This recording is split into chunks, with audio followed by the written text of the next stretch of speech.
বন্ধুরা, আমি আছি এখন সরাসরি রেলওয়ে স্টেশন।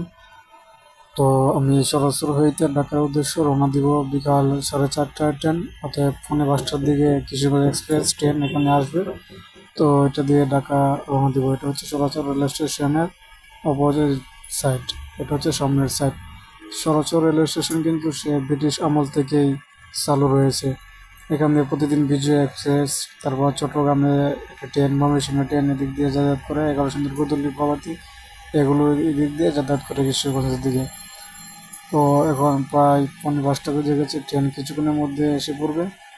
তো সতর্কতামূলক ট্রেন আসার সময় ভিডিওটা করতে পারলাম না, কারণ এখানে ছিনতাইয়ের ঘটনা ঘটে হরহ, তাই একটু সাবধানতা অবলম্বন করলাম।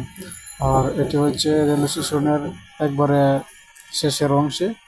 এদিকটা অনেক সুন্দর প্রাকৃতিক সৌন্দর্য আপনাকে মুগ্ধ করবে। এখানে পরিবেশটা অনেক সুন্দর। কিছুদিন আগে এই রেল স্টেশনটা মেরামত করা হয়, একবারে ভাঙাচোঙা অবস্থায় ছিল। কিছুদিন আগে এটা ঠিক করা হয়।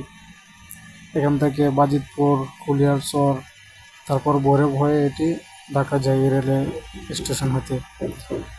তো কমলাপুর উদ্দেশ্যে রওনা দিব। ট্রেন এসে পড়েছে, শেষ পর্যন্ত কমলাপুর এসে বললাম প্রায় সন্ধ্যা 7টা বেজে গেছে।